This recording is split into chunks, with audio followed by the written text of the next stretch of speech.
It's been a while since I did a video where I just gave out information back to back about the ops. Today, I feel like it, so let's give out some free information. Let's start out with a body count discussion because we still have hopeful men out here who can't connect the dots that the 1800s are dead and we're now in 2023. Brothers, if you are dating, and I know many of you still are, even though it's to your detriment, but if you are dating, you should expect that any woman you meet who's 28 and older has a body count of more than 20 partners. This is not always going to be the case, but many of the ops have near that number or way more than 20 partners in their graveyard of past bedroom fun escapades. Especially if they went to college, you should assume they are for the streets until proven otherwise. If they seem to be somewhat experienced or a warrior in the bedroom, they didn't get it with 1 to 3 partners, so be realistic and accept that they have been with many different people. So what do you do with that information? Well, if you are comfortable being with someone with a lot of graves of past relationships and romping in the hay, then do what you want. If you want the woman to take your last name and the mother of your kids to be a former carousel rider, then go get married and start a family. Just know it is to be expected that you will get betrayed and divorced at some point. As long as you're comfortable taking that deal, which will be more common than finding a pure and undefiled woman by 28, go ahead and make it happen.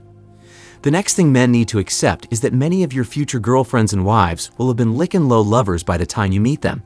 If you are a young man or older gentleman who dates younger women, it is common for those women to be trisexuals. As long as you are aware that's what they do, and it's happening, trust me gents, the data is available online with Gen Z women swinging to that side, then you'll know how to act. However, if you are uncomfortable with your girlfriend's or wife's debaucherous past, you can choose not to date seriously or make sure you vet these people rigorously. But the truth is that going forward, more and more of your future wives will have experimented with their roommates in college and embraced that lifestyle. So as long as you expect it, then it won't come as a surprise later on. What about friendship with women? Do you guys support men doing that? I don't believe in that, and the reason why I don't believe in it is because it's useless and has no benefit for most men. The ops gets more benefits from having men as friends than men get from having the ops as friends. For some reason, men don't see it. This is not a debate, this is not a cope, but this is an absolute fact.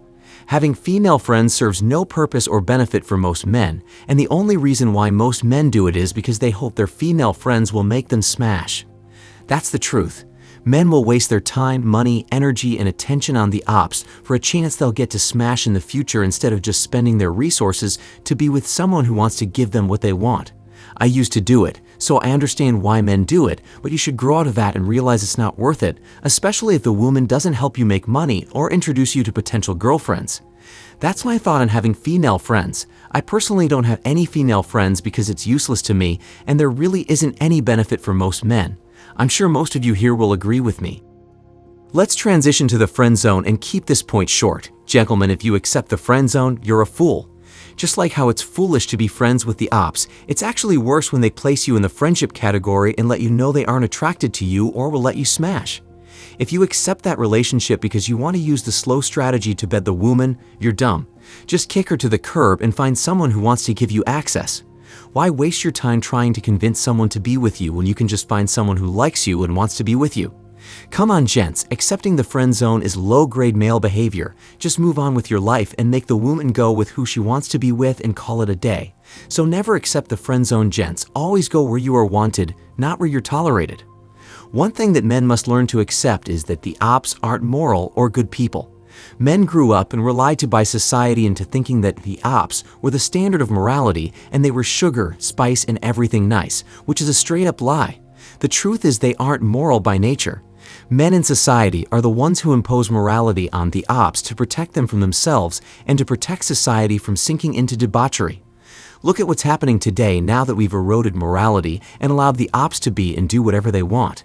Society is literally crumbling around us as we speak, and women have shown us who they really are without men in society holding them to a morality standard, and it's clear that they aren't moral. So get the thought out of your mind that they are moral and good people. That is simply not true. They are the complete opposite of righteousness and good, and they will do whatever society and the people around them tell them to do, so understand that's how they are.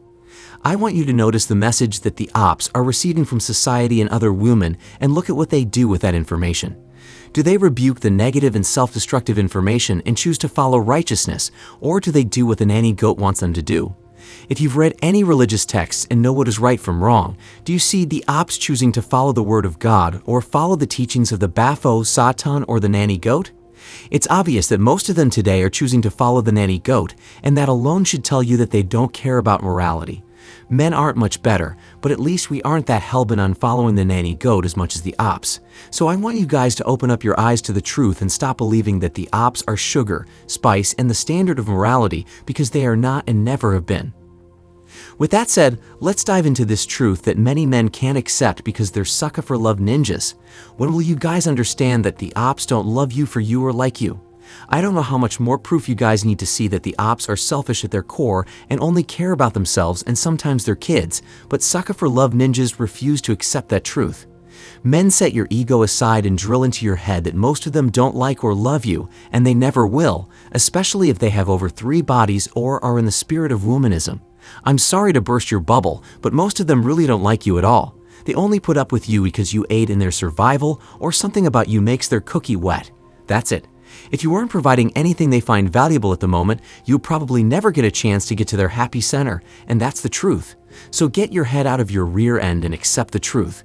They don't like or love you, and a good chunk of them genuinely hate your guts and the fact that you can breathe oxygen. Remember on Twitter, they were saying that ninjas must just get deleted? Come on, gents, don't delude yourselves. You're just a means to an end or a money tree, and that's the only purpose you serve to the ops.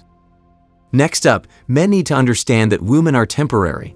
I know you guys don't want to accept it, and you're irate right now, but the truth is the truth, and I have statistics and anecdotal evidence on my side to prove me right. Statistically, most relationships come to an end.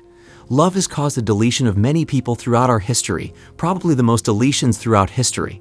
So we must acknowledge that when men go into relationships, it will more than likely come to an end at some point.